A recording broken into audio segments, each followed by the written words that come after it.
Hello, it's Sarah again. Um, just got a red kufiya in the mail. Um, it used to represent the more Marxist groups in Palestine.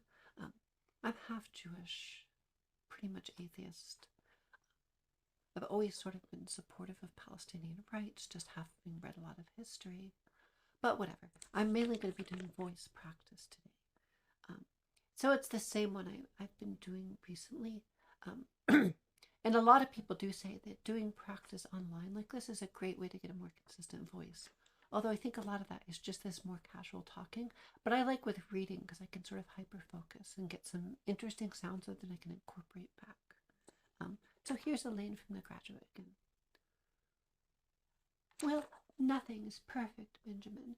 I wish my mother didn't drink so much, and I wish I'd never fallen out of that tree and broken my thumb, because it so affects my fingering I'll probably never play the violin as well as I used to.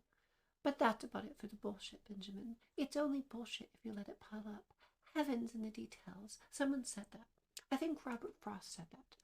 I was at this diner with my roommate Diane, and this guy came along with a goat on a rope, and it turns out the reason he's got a little goat on a rope is that he was thrown out the day before for bringing in his dog.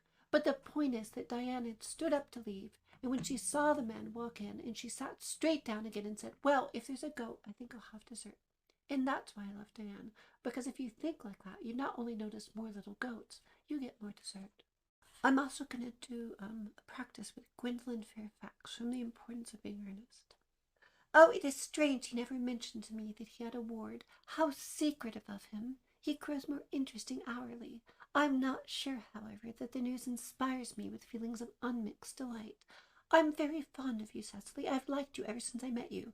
But I'm bound to state that now that I know that you are Mr. Worthing's ward, I cannot help expressing a wish that you were, well, just a little bit older than you seem to be, and not quite so very alluring in appearance. In fact, if I may speak candidly, well, to speak with perfect candor, Cecily, I wish that you were fully 42 and more than usually plain for your age.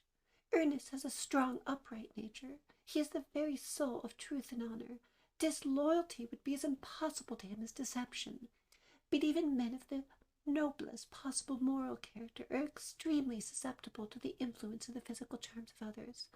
Modern, no less than ancient history supplies us with many most painful examples of what I refer to.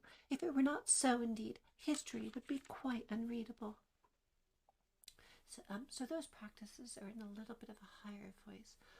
But I can also sort of do like more of a resonant sound if I go a little lower, which has advantages and disadvantages.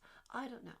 A lot of it's practice, and I figure like pulling things up like that in practice helps get maybe the more resonant sounds higher in my everyday voice.